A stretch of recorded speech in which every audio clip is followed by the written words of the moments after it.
support our coverage with a free account on Privacy, the service that keeps you protected when shopping online. Get $5 to try it now by using promo code QZZ2J. All right. Well, we have our next guest here. Hello. Hello. How are you doing today? Great. Go ahead and introduce yourself for me. Yes, so I'm Sylvain Denoncin. As you can hear, I'm French. No. And I'm the CEO of Okeenea. Okay, and tell me about that. So Okeenea is a company specialized in accessibility. I mean, creating a barrier-free environment for people with disabilities. And the solution that we present here is a wayfinding app, an indoor wayfinding app. Oh, okay. For people with disabilities. Actually, it's an inclusive indoor wayfinding app. Okay. Obviously, wayfinding indoors is notoriously annoying. Yeah. Try using the CES app to get from booth to booth right now. Yes. Right?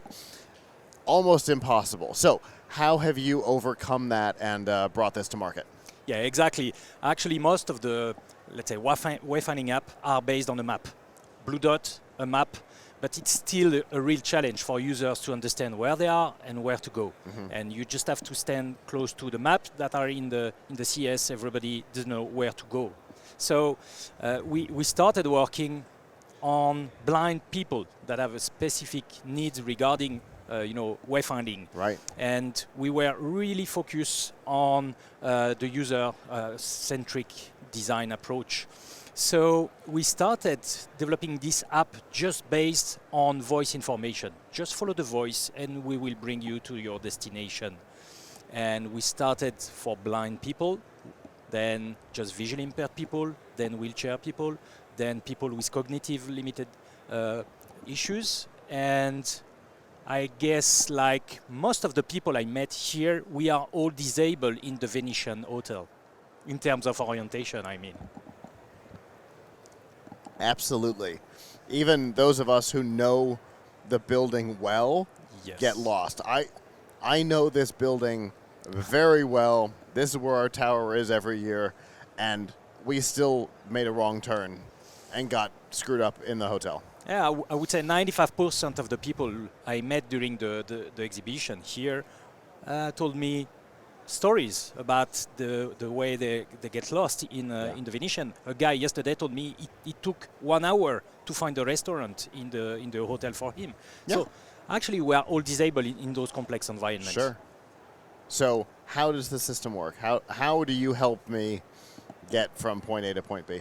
Okay, so first it's a B2B business model. So I mean we need to equip those complex venues. Sure. Like universities, campuses, airports, metro stations. Because we've all gotten lost in an airport too. Yeah, this is a very good use case, I would say. Mm-hmm. So we just need, because as you know, GPS doesn't work indoors. So we just need to install few Bluetooth beacons. And then we have an algorithm to do triangulation, like GPS outdoor. Sure. We have something like 1 meter accuracy. And this is what we need to guide blind persons. 3 meters is GPS, so you're actually more accurate. Yes, we do, really more accurate. In big cities, GPS is more 10 meters. Yeah. Best case scenario is 3. Best case is 3, exactly. Yeah. So yes, indoor we are around 1.5 meters accuracy median, and so it gives us the capacity to find a door actually, and this is that's very accurate because you're looking at somewhere in this range is 1.5 meters. Exactly. That's unbelievable accuracy. It's a step. It's a step, and as I told, we started a long time ago this project as a research and development project, and at the beginning it was just a mess. Nobody found the destination.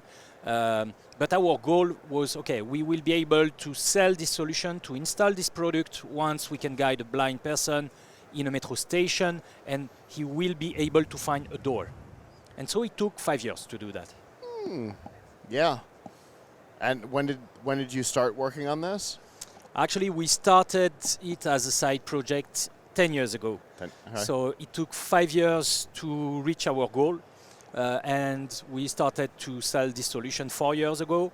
And today we cover 8 million square feet Nice. with the solution, Nice. mostly in Europe. But we deliver our 2 first venues this month in the US. That's incredible. You were trying to do Bluetooth beacon stuff at the beginning of Bluetooth Beacon. Like Yes. So yeah, I mean your development time was going to be longer because you were at the bleeding edge of Bluetooth beacons. That's awesome. And yes, at the beginning, it was quite a challenge to have a good accuracy. It was quite a challenge to understand how to gather the sensors of the mobile phone with Bluetooth and different ways to localize the users. And just to give you an example, we started using the compass. But when you are in a metro station and that the train arrives, your compass will just turn and turn and turn because of electromagnetic perturbations.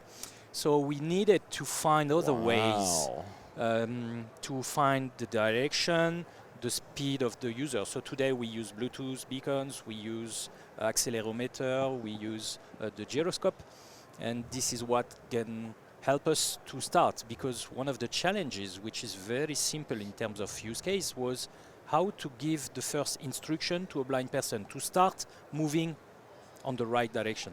So we needed to do that without a compass. Yeah. All right. And compasses have all kinds of other issues, right? Like this doesn't work for me. Yeah. Because of my watch band.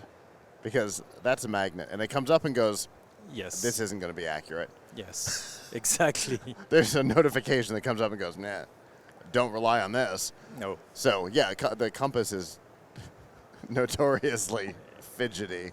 Yes, it's not a good way to help those people. But from the very beginning, we don't focus on technology. We focus on user services and how to bring more users into the app, like wheelchair people. So what is specific about the app, it's free to download for the users of the building that we equip.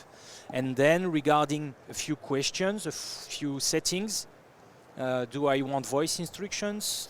Do I want just elevators because I'm in a wheelchair? Or I just some kids with me and I just want to take elevators? Yeah. So regarding few settings, you will be able to have the right interface. The app has different interfaces, and the routes will be adapted to your own capacity.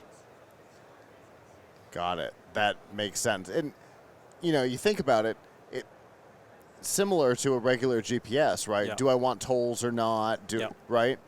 And you have that same ability. Do I want only elevators? That's really clever. Yeah. And what is very important for us, because we come from the accessibility world, is that few building owners, told me, we implement a wayfinding app with the blue dot and a map, but nobody uses it. Nobody understands how to use it. But from our studies, the surveys that we made, it's 20-80% rule. 20% of the population do need such solution, but 99% of the time, those solutions are not accessible for those people. You don't have the right settings for the real users.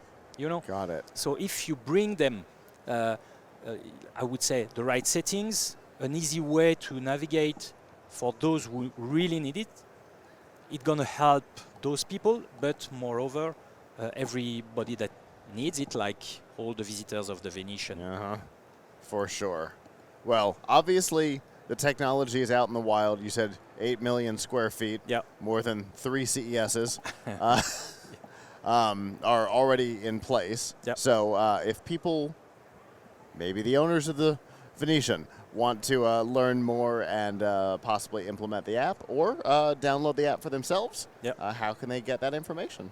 Yeah, actually, you just have a look on our website, which is evelity.com, evelety.com. Or Okeenea, which is the name of the company. But if you click on Wayfinding, Inclusive Wayfinding app, you're going to find us. And we will be really pleased to have a look on your venue and to explain what we can do. And we can deliver the service with a quick process, because we do believe that if those type of services are quite expensive, nobody will implement it, so nobody will benefit from such services. So we have a very quick, fast, and cheap process to deliver the service. So contact us, and we'll be really glad to help you and to enhance your visitors' experience. Wonderful. Well, thank you for coming and talking to me today. Thank you. This is great technology. Thanks. Have a great day. You too. Bye-bye. Bye.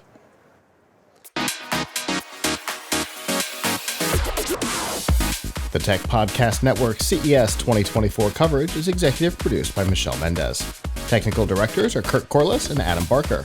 Associate producers are Nancy Ertz, Clinton Millsap, Sergio Velasquez, and Terry Willingham. Voiceover by Aaron Hurst.